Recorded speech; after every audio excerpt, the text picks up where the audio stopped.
Well, hello and welcome to the living room of the dollhouse for another reading from The Secret Language of Birthdays by Gary Goldschneider and Joost Elfers for October 26th, the day of Organizational Cohesion.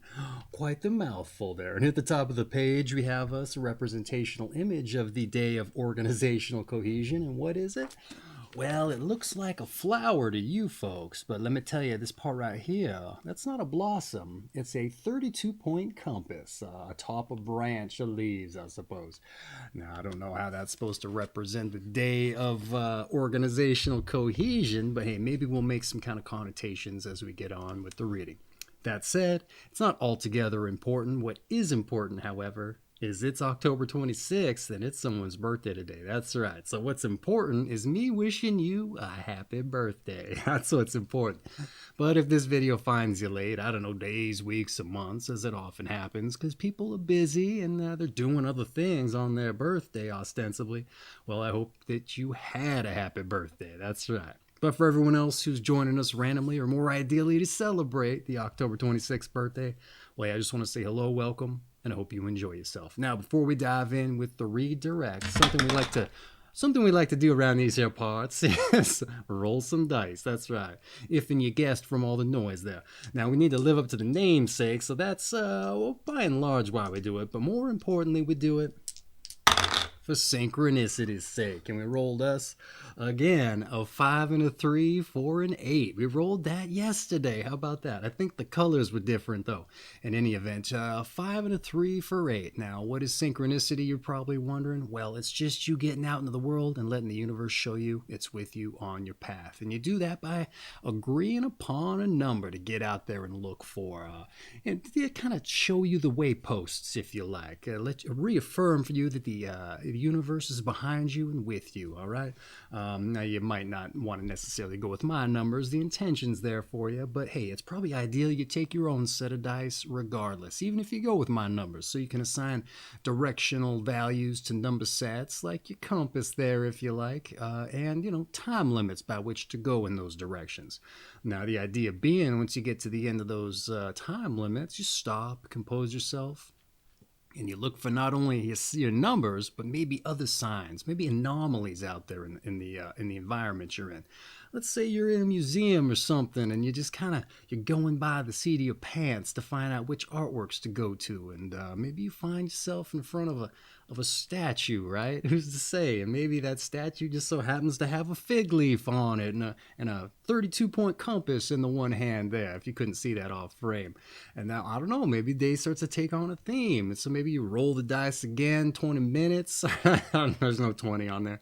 10 minutes, rather, in the south direction. And maybe that takes you out of the museum and into the courtyard. And I don't know, maybe you run into somebody who's out there and he's got pamphlets in his hand, and there's another compass on there. It's advertising, I don't know, maybe sailing or something, maritime lessons. Hey, you never know. Now, maybe that's for tomorrow's day or something like that, because that's what's on the schedule. But you get to talking to this individual and he's asking if you're interested, and you're not, but he just says, well, what are you doing here? You go, well, I'm here going with synchronicity. And he goes, what's that? And maybe you show him this video, and you know what? Maybe it's his birthday too. And maybe that's just the universe lining you up to meet this individual and make a new friend, all right? It could just be something like that. I know that seems entirely random, but hey, that's the idea. For you to get out, smell, taste, touch, and feel the magic. And let me tell you something. When and if you do it, and you feel it, and you see it, and you taste and touch it, you're going to understand why I went to the lengths to expound as much. All right, hey, I think you get the idea. Let's dive in with your birthday, all right? Your month is October, your day the 26th, your sign is 1 to 4 degrees Scorpio of the Scorpio I period specifically. First day of it, we're coming out of the cusp. And your quality and element is fixed water. All right, October 26th, the day of organizational cohesion. Those born on October 26 have a talent for reforming, reorganizing, and running all sorts of organizations, whether clubs, athletic teams, church groups, business, or even large political units. usually filling a leadership role or at the very least an important advisory position. Those born on this day have a knack for welding together a smoothly operating unit. And although quite capable of acting on their own, they really shine when engaged in projects with colleagues and coworkers. Usually, October 26 people find a way to put their personal mark on any such endeavor, and while still placing the good of the group before all else. They are not, however, fond of sacrificing their private goals or desires, and may therefore seek situations where their own personal success is intimately entwined with the fortune of the group. And October 26 people know what power is and how it works in society. Good with money, they often seek to better their financial position through a symbiotic relationship with their organization. And if in an executive position, they generally display a wise investment and savings strategy. Rarely will they do anything to engender the long-term prospects of their group, and if a great sacrifice is required of them, they are prepared to go that far if they believe enough in the cause. Very intense individuals, October 26 people can impress others as fearless. They can on occasion be reckless as well, but usually their emotions and actions are highly controlled and directed.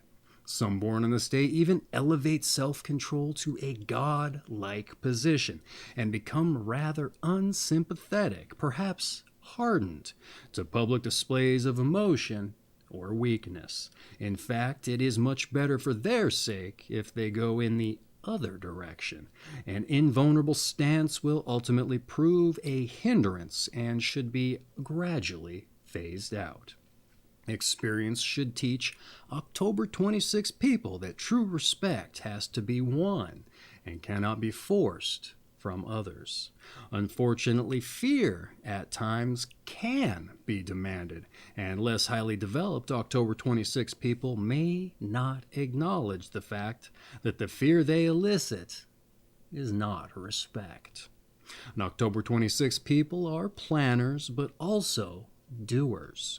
Those in a position of authority do not hesitate to clean a house or reorganize a unit from top to bottom. And even if they arouse great antagonism, they are able to show quite pragmatically that their methods work toward efficiency.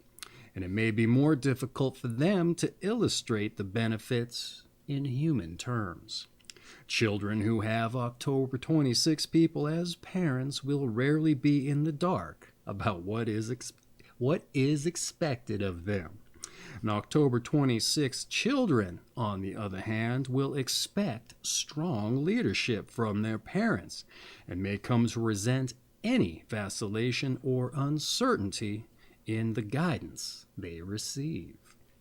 Responsibility is an important theme in the lives of October 26 people, and they generally adhere to their own firmly established principles.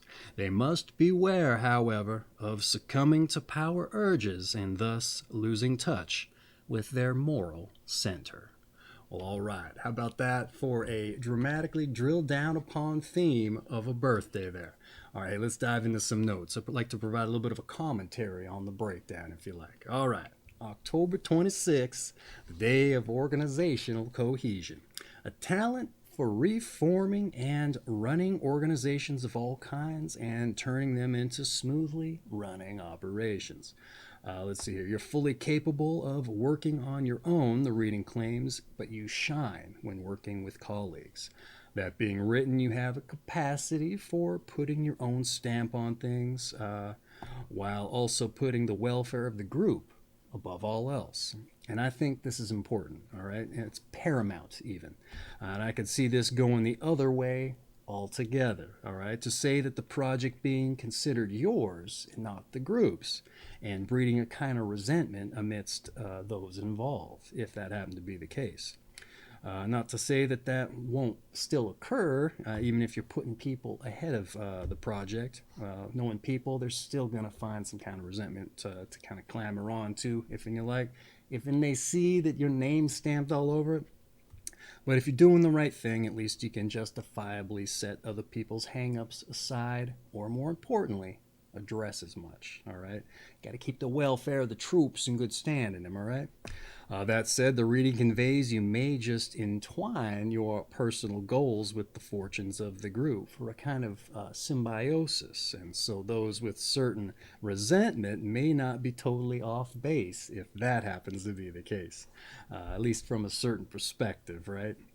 But providing you don't lean into being unsympathetic or take on your own godlike perception, you should be fine, I would think.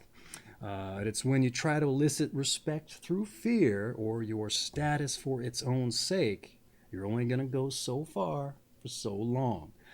So I'm in agreement with what's conveyed in the book to that end. All right. Leadership is, like I said, it's a seeming through line on this day, and certain ideas seem to get a little bit retreaded here and there. But I like this exploration into how, as children, you essentially look to your parents for the kind of leadership you ostensibly may wish to affect in the future, and how you might grow to disrespect them if they can't be consistent in as much. And I will say I find it amusing. I find it amusing that a child would be judging their parents for not rising to the occasion to kind of envelop the kind of leadership that they expect. All right, it just kind of blows my mind. A kid would have that in their mind, and that's even assuming that the parent is a decent parent. I know you can kind of throw that out the window if the parent's a deadbeat. Of course, they're going to kind of expect some kind of leadership in that case. But if the parent's decent, then the child's still holding them to task. It's kind of interesting. But here's the other thing too. If that's going through a child's mind, all right, they probably don't need the leadership in the first place to say they should know what they should be doing correctly if they're thinking that far ahead, right? So, in any event, I just found that interesting. I thought it was notable. They didn't drill down too hard on the kids of October 26 people, just saying that they know where they should be and what they should be doing. It would have been interesting if they drilled down on that a little bit more, because it seems to me a little bit of resentment might come in that case too. And to which I would say, ease up on the kids just a hair. They're not employees, right? But what do I know? I don't have kids, so you do what you got to do, right? You're the one that reaps the so-called benefits or the, liabilities of as much, if liabilities is the right word. But in any event, that's the breakdown. That's what I had to say about it. So let's dive in with your numbers and your planets. All right, let's get to it, shall we? Those born on the 26th of the month are ruled by the number 8, as 2 plus 6 equals 8, and by the planet Saturn. And since Saturn carries a strong feeling of responsibility and an accompanying tendency toward caution, limitation, and fatalism, this latter trait emphasized by Pluto, Scorpio's ruler, it says in parentheticals, the conservative and faithful tendencies of October 26 people are reinforced. Seriousness, a desire for control, and power urges are all enhanced by the Saturn-Pluto connection. Those ruled by the number 8 generally build their lives and careers slowly and carefully. And although they are most often quite warm-hearted, those ruled by the number 8 can present a cool or detached exterior. All right, let's get into the notes again with the numbers and the planets. The number 8 and the constrictive planet Saturn versus the expansive planet Jupiter. For responsibility, a tendency toward caution, limitation, and fatalism. Now, fatalism is defined as the idea that all events are predetermined and unalterable, if and you didn't know. And I relate that not because I'm trying to flex, but because up until now, all these birthday reads I've done and Saturn I've covered, I didn't know that. All right? Surprisingly, it sounds, I keyed to the word fatal, and I guess I ascribed the idea that it was kind of hinged to some kind of defeatism, right? I don't know. Ignorance, right? But in any event, I looked it up for this because it just seems so, this numbers and planet entry is so fixated on the fatalism aspect. But also the idea of defeatism seems so counter to that idea. So I went and looked it up, and I found out it means you're hinged on the idea of fate and determinism. Let me get to this here. Acceptance and defeat out of struggle is defeatism. But so emphasize this idea of defeatist and counter to what's being conveyed, like I said. That said, apparently you may believe in and be limited by the idea of fate, which all I have to say is don't be, all right? Exercise your power and don't actually be defeatist, okay? Or, struggle or accepting defeat without some struggle, all right? It might be fated, you doing as much, but conversely, hey, don't think about it, all right? Just get out there and do your part. Emphasize your power and exercise it, all right? You may be warm-hearted too, but present with a cool, detached exterior.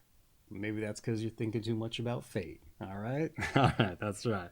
A little bit disjointed there, but I was going back and forth in the notes trying to keep track. Hopefully I didn't disjoint it too much for you there. In the event, that's your numbers and planets. Let's dive in with your tarot. That's right, the tarot. One of the more eclectic of the New Age metaphysical ideologies. But hey, we don't necessarily have to take it home with us to start dealing out cards to influence every life's decision and whim or a flight of fancy. But it's your birthday. It's in the book. It's fun. Let's see what it has to say, all right? The 8th card of the major arcana is Strength or Courage, which depicts a graceful queen taming a furious lion. The queen symbolizes the female magician who can master rebellious energies and stands for moral as well as physical strength. This card's positive attributes include charisma and a determination to succeed. The negative qualities include complacency and the misuse of power. All right. Total copy-paste job as far as this card's concerned. However, I'd say it speaks volumes into that it leans into what was emphasized in the breakdown. Let's see what I had to say about your tarot here. Strength or courage, all right? The graceful queen taming the furious lion, hardly the defeatist, all right? But a female magician who overcomes rebellious natures. Charisma and determination to succeed are the positives. Complacency and misuse of power, the negatives, all right? Thoroughly apt card based on what's been conveyed, I would argue. In fact, a lot of the recent cards have been as much, all right? And they've been spot on with their relation to the reading. And if that translates over to reality, who's to say? But it's interesting, all right? So don't be defeatist. Keep on pressing, all right? Not that I necessarily have to tell you, all right? I assume you're already out there getting your hands dirty and getting things organized, right? All right, so that's been your tarot. Hopefully you're glad we dived into that so we can see how it emphasizes and buttresses everything. And let's dive in with your health. All right, your health. Those born on October 26 must be careful of abusing their digestive system, either through overindulgence in rich foods or an overly rigid and Spartan attitude toward eating. They should seek both moderation and a variety in their diet, making sure they eat sufficient grains, lightly cooked fresh vegetables, and other sources of strong fiber to aid digestion and elimination. At least a quart of fresh water, perhaps even a half gallon, it says in parentheticals, should be considered each day, and the ingestion of coffee kept to a minimum. Energy excess can be directed to vigorous physical exercise and aggressive impulses worked out in team sports or martial arts. Well, all right, they really drilled down on the diet, didn't they? Very specific, too. I'd be interested to find out where they got the ideas that they came to, especially with the water and such. But in any event, they don't get into the context, so we just have to assume. In any event, let's dive in with the health. Don't abuse your digestive system. Rich foods, all right? My experience is they go through you slick as grass through a goose, much the way canned venison does, as gamey as it is. Tasty to be sure, but be mindful, lest you're open to new experiences, all right? Spartan for an extreme juxtaposition. I'm I'm assuming. To say frugal or self-denied. Marked by simplicity by definition. I had to look it up because I wasn't quite sure what was going on there. And by previous experience, but with the word fatalism, I figured I might as well, right? Thought I might have known, but I wasn't sure. But interestingly, the Spartan diet, on the other hand, versus the attitude, is interestingly, it takes into account a lot of the foods they mentioned, ironically. So, if you go by what they said with your sufficient grains and lightly cooked vegetables, you'd be on that Spartan diet versus the attitude, if you weren't picking up what I was putting down. What else do we have to say here? Vigorous exercise is recommended to curb aggression, and if that's not present, who's to say? All right, use your best judgment. Some better than none, I'm assuming. With the exercise, I mean. In the event that's been your health, so let's dive in with some advice. Oh, some advice. I think we've already been giving out a little bit of that, haven't we? Find a middle ground between dissipation and asceticism. Don't expect too much of others or yourself. Only so much as possible, not more. Keep before you a clear vision of who you wish to be and don't stray too far from that image.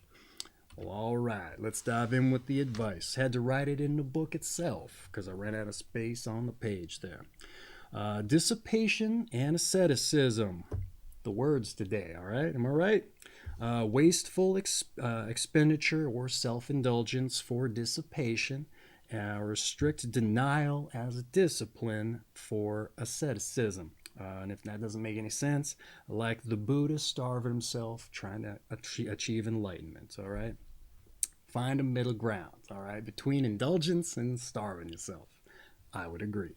What else do we have here? Don't expect too much, all right? I get it, good thing to keep in mind, but don't let that become an excuse not to push and even test the limits, all right? Because you do too much of that, and you start testing the ground for complacency, you're letting too much flow by, right? So I'm sure you get it.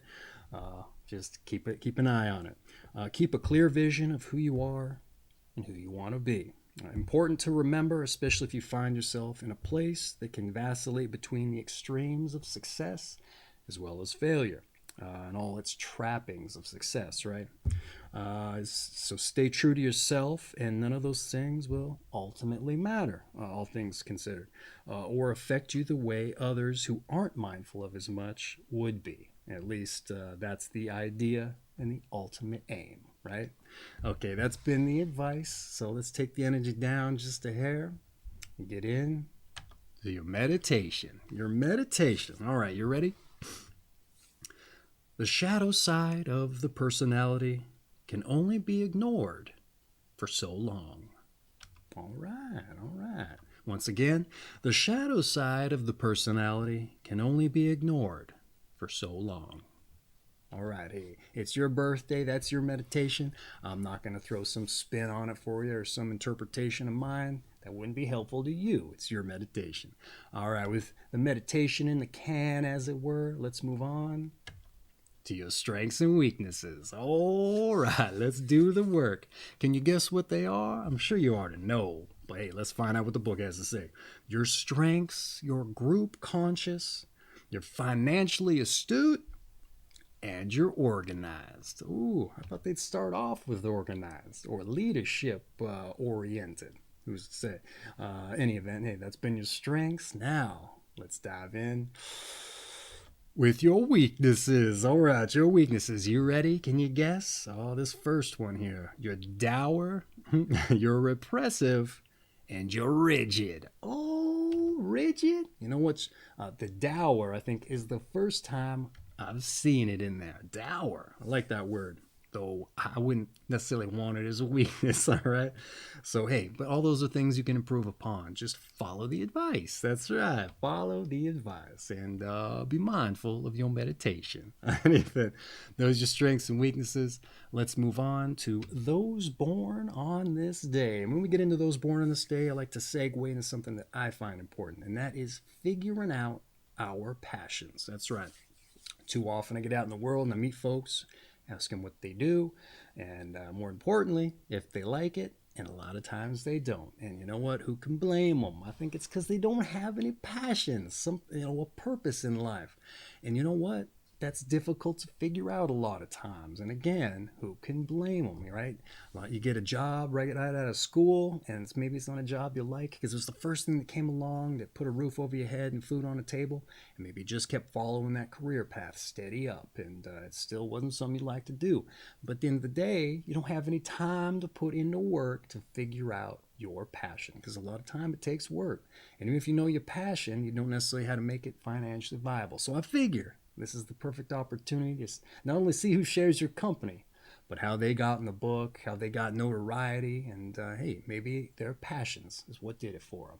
Not necessarily, right? It could have been something else, just their job that got them there. But hey, the idea here is that maybe we can intuit some kind of inspiration from these individuals, regardless of if it was their passion or not. And maybe just mentioning it, you'll stir up the fire for you to start thinking about it yourself, and maybe put in the work. Get rid of that complacency, right?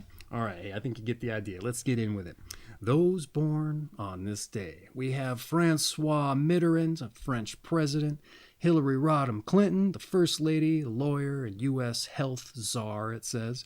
Mohammad Reza Pahlavi, the Shah of Iran, and forced into exile by Islamic fundamentalists during an uprising. We have George Jacques Danton, the French Revolution leader, orator, lawyer, and stormed Bastille and guillotined in the Reign of Terror, it says. Jeez. Mahalia Jackson, gospel singer. Jackie Coogan, a child actor, and exploitation promoted laws to protect children's wages. We have Domenico Scarlatti, an Italian keyboard composer.